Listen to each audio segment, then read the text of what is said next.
Uh-oh. Hey, Jordan, when AI is like, to the point where we're going to have AI bots that are indistinguishable from humans, we should make a hairy AI bot, but we'll make it like super productive and like straight laced. That'll be We'll pretty just, funny. yeah, we'll sit down with that AI bot for like a year and just tell him all the Harry stories. And then, What are y'all talking about? Nothing?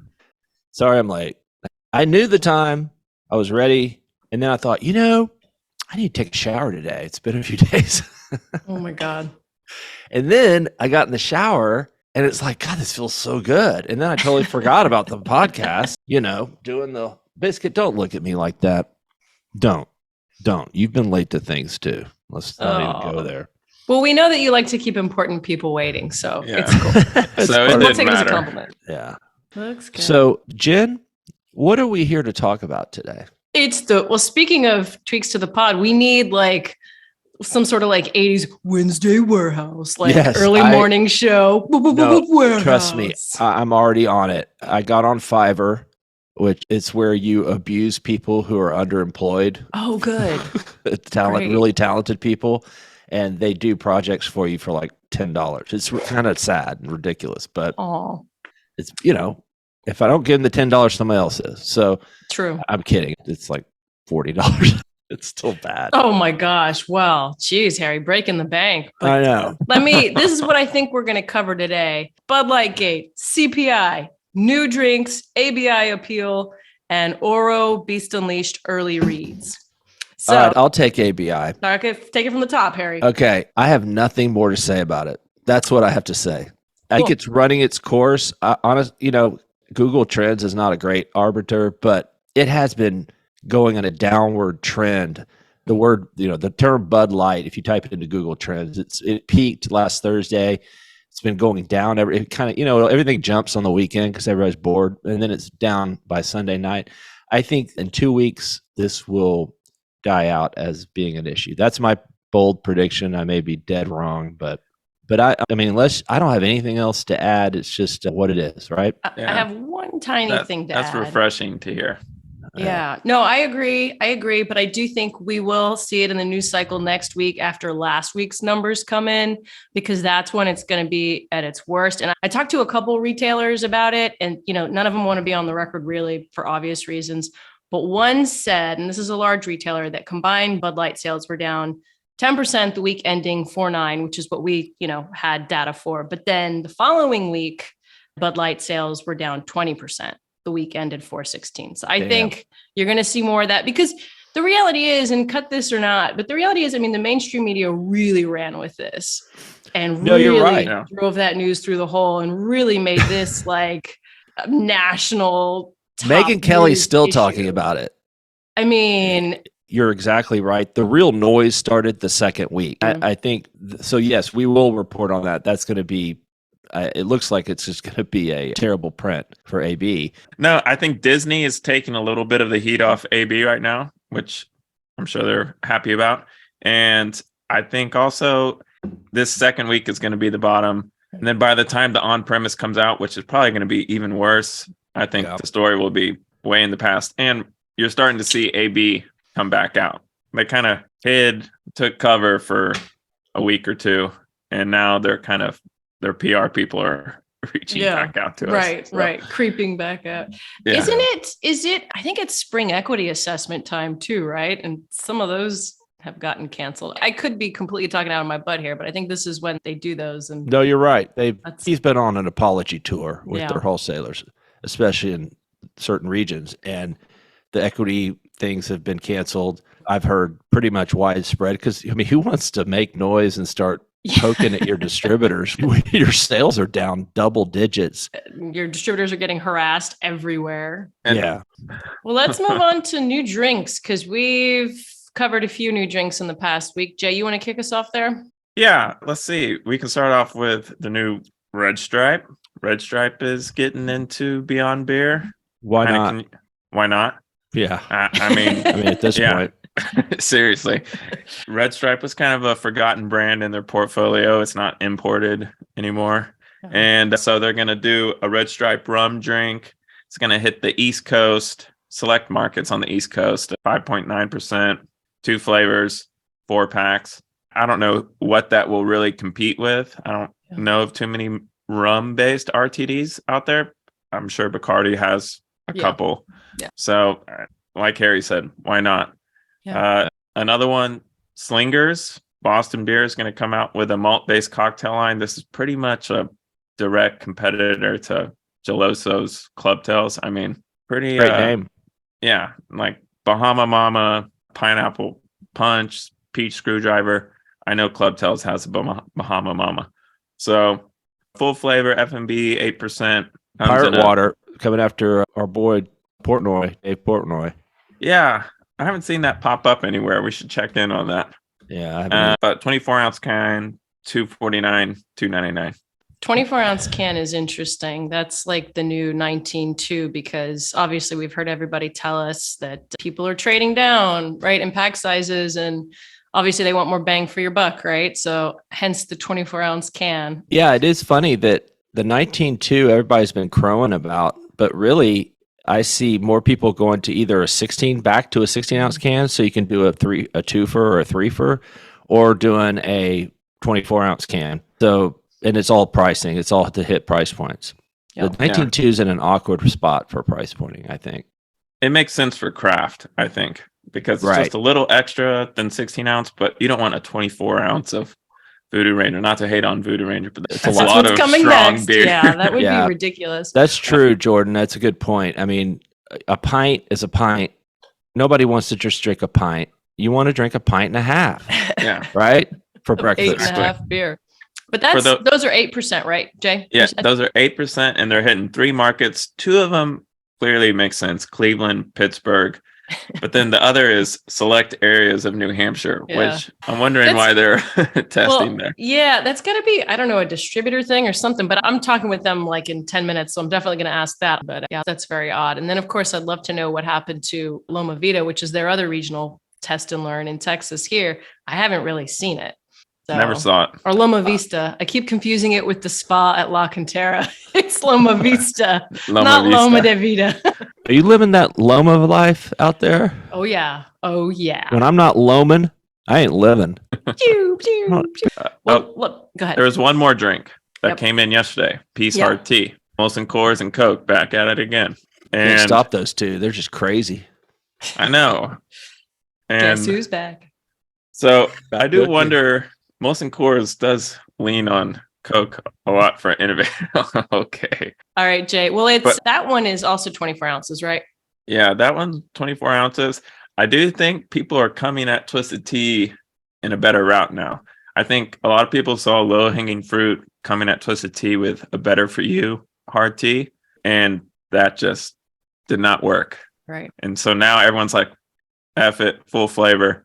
And we'll see if they put a dent in Twisted Tea. I wonder why it didn't work, because it worked in every other subcategory. I know, but Twisted Tea only got stronger.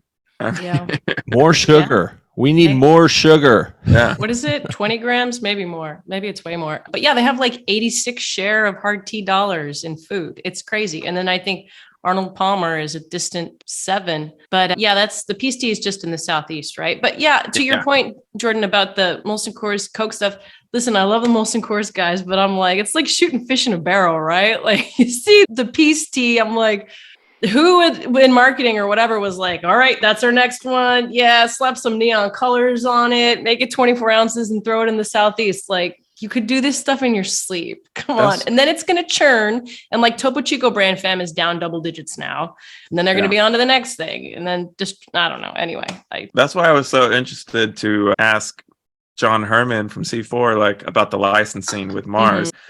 Who's coming to who with that? And he said flat out, I don't want to be a company known for licensing brands.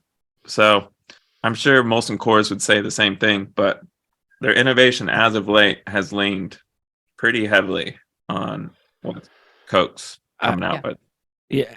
So can somebody explain to me, what's the brand name again?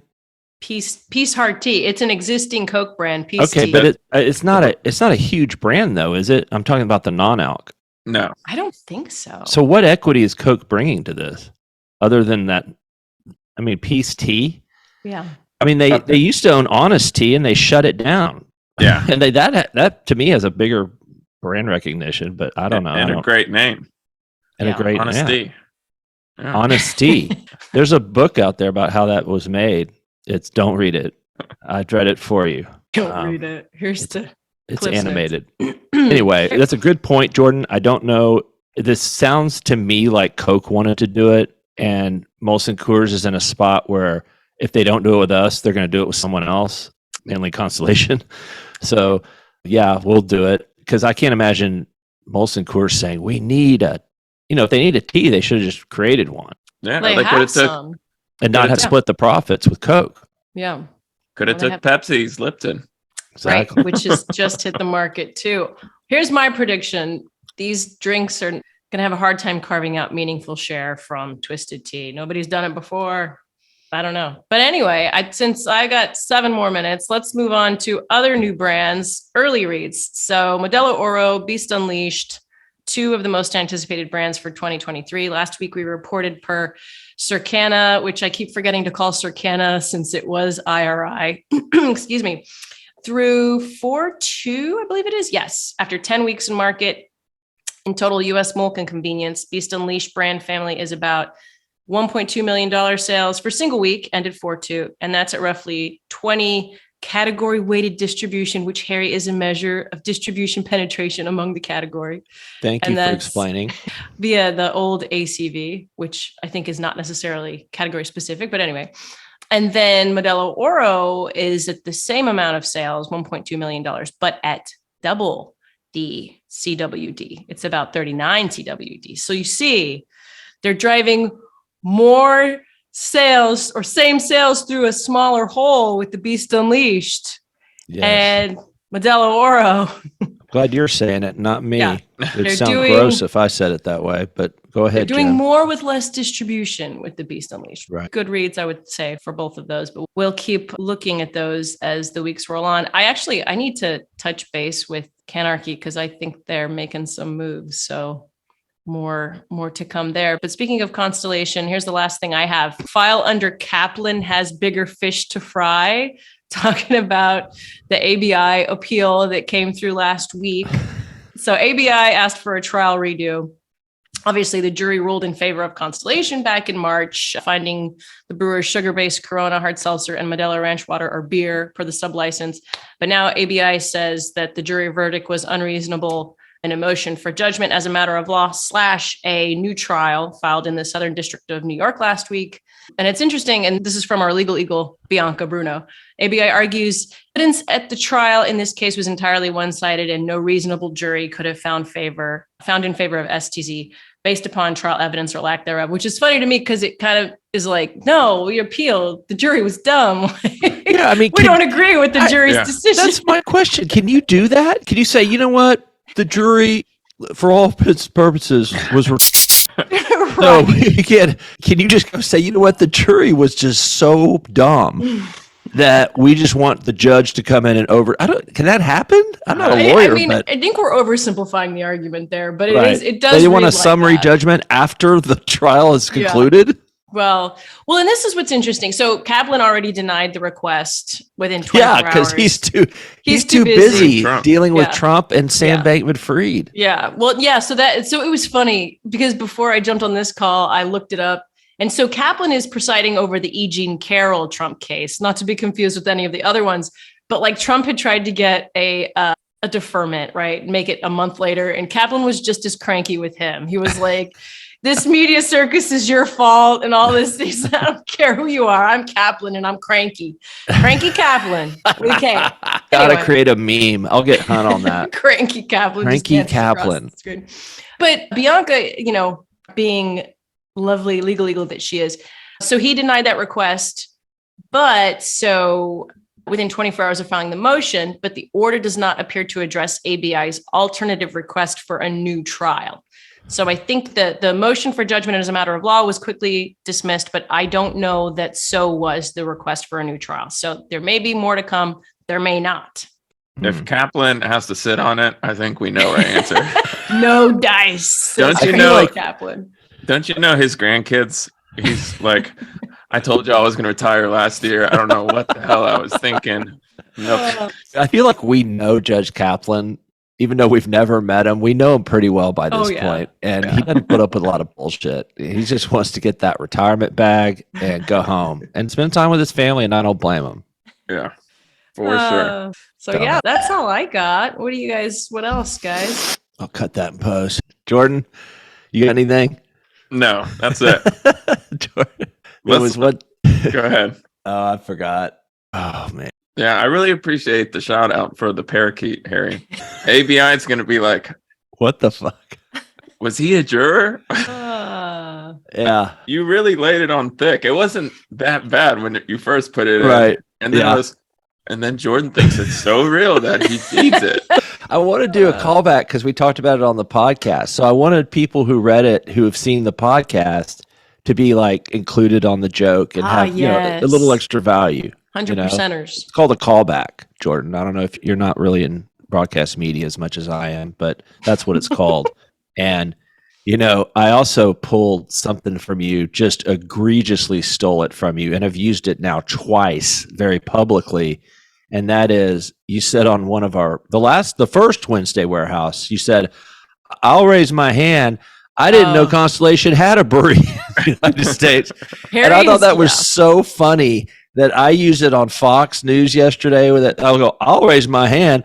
I didn't see that California was going to be the hardest hit by the Bud Light fallout, which I didn't. And then I used it somewhere else. So Jordan, in your write-up. I stole it from a podcast called Pardon My Take, where they do that and they're just like, hand raised. I'll be the first to admit. And so it's just built in now. But cut that in post. I'll just take credit for it. Okay. Yeah. We need shirts that say cut that in post. We definitely do. Well, I mean, when I was part of a tennis team, they made a trophy for me that said most likely to say yours when we're playing doubles. I was like, that's an insult.